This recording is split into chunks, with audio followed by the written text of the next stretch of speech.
Hello, Trish the Gong Gardener here. Just going to show you how to transplant a shrub.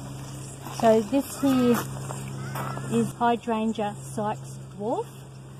So what you first do is you take off the old flower heads. So you just take them off. So, and any old stems you can remove. I think that's all the flower heads. Now I leave the foliage on, and the reason you leave the foliage on is because you need the foliage to photosynthesize, because that's how the plant develops a new root system that I'm going to cut. So you don't cut it back like in days gone by. They used to say cut the top back the same as the bottom, but now they've changed it, or in the 60s they changed it, and they say, and we say, leave the foliage on. And so I'll show you what to do next. So what you do next is, and the day before you do this, give them a good water, and also water them with a bit of seaweed extract. So and do that after as well, after you transplant. I don't transplant from one part of the garden to the other. I always transplant to a pot and then let it recover, then get its new root system, then I transplant it to the garden. Much better chance of success. So what I do is I scrape the mulch off if there's any. So scrape that back so you're not cutting through there.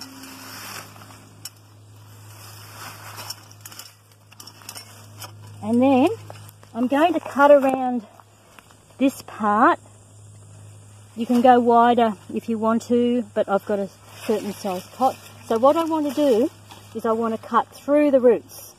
So what I do is I jump hard on my spade, and my spade goes all the way in. So all the way down, then prise your spade out. Now I'm using a very thin steel blade. So if you use a thicker one, it doesn't go through as easily. So that goes through really easily. So you have to move the mulch so you're not cutting through the mulch, because that makes it harder. And you go there again and jump on your spade. So you can see how that cuts through the roots. And then scrape.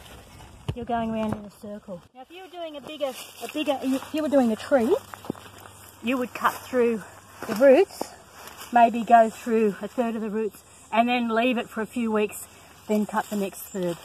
But this is only a shrub, so I can do it all in one day, still successfully, because the tree has wider roots. So all the way through, and gently prise it out. Here's the mulch. And then back to where the old cut is, put it in a bit, and I jump hard on my spade. All the way through.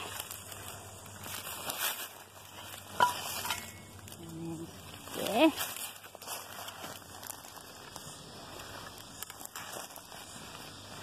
I have to watch out for this branch, I don't want to stand on it.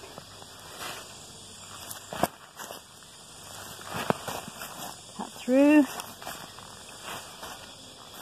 Then prise it out sideways, and then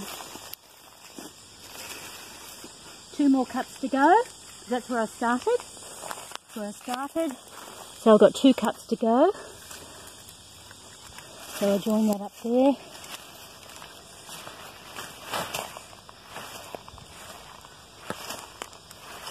So you heard the root.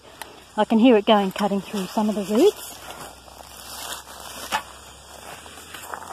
And then start to finish. So this is the last cut. And then cut through. Now this is only a border spade, so I'm not going to use this spade to pull the whole thing out, because this thicker spade.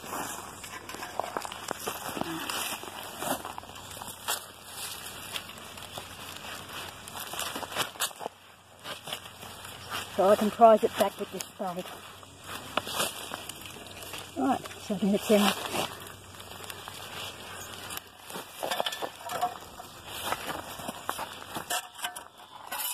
take some width off. So that's what I've got left.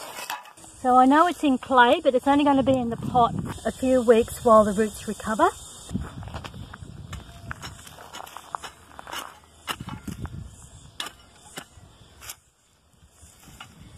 So this is the important bit. So you can see the roots, clean cuts. Now the reason you do clean cuts is because when the roots are ripped, the plant takes a long time to seal it over and a disease can get in. So that's very important to cut back the roots cleanly. So I'm just removing some of the width here on this side. And I'll check the roots. Yep, that's all pretty good.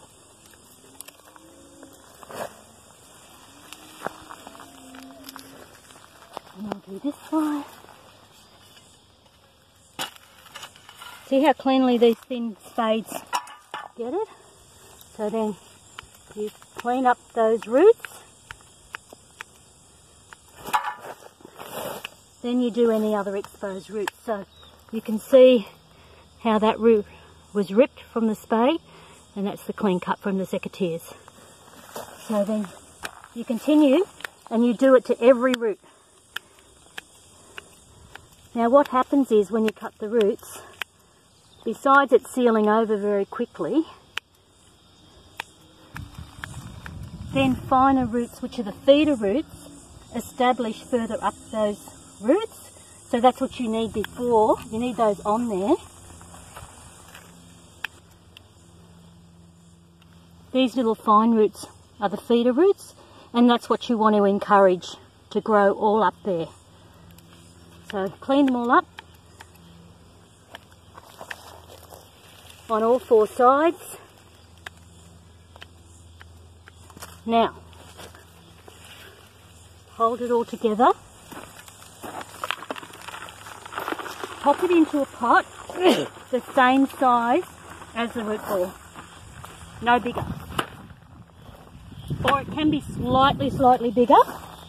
Then,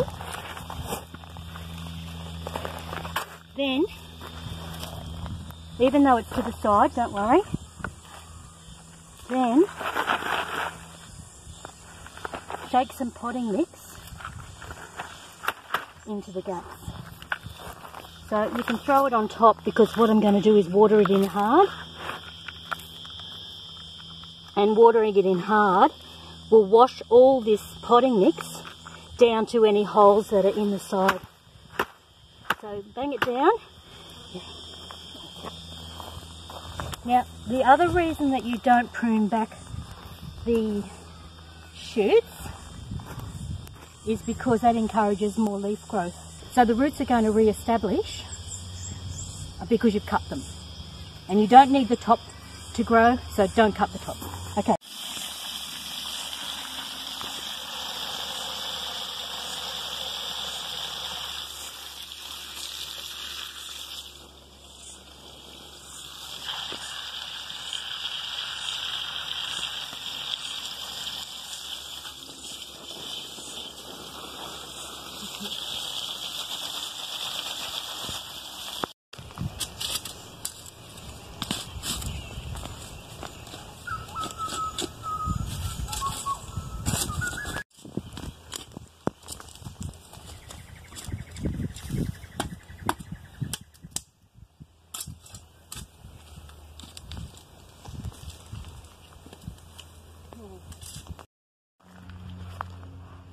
These are the hydrangeas that we transplanted into pots 3 to 4 weeks ago.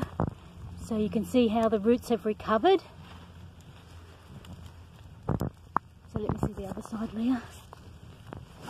You can see how the roots have established well.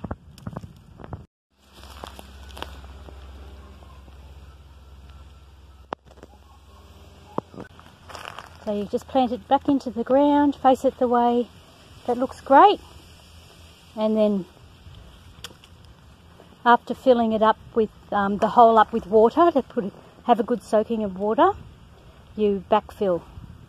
Then give it a water in, an extra water in with seaweed extract.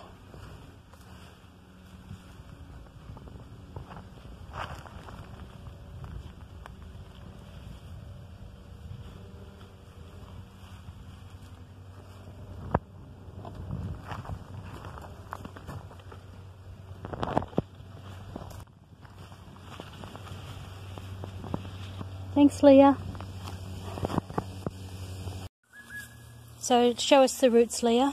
So we did the same with the agapanthus. So you can see this is only 3 to 4 weeks after we've dug them up, and they've got a great root system.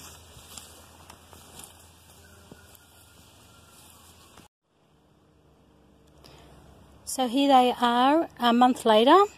So this is Hydrangea quercifolia Sykes dwarf, a deciduous hydrangea. So a month later they're growing well, they've been mulched and given seaweed extract that helps the roots develop. And I'll come back to you like in about a year's time on the end of another video to show you the results, but you can see they're growing well. So I'll see you next time. Thanks for listening. Bye.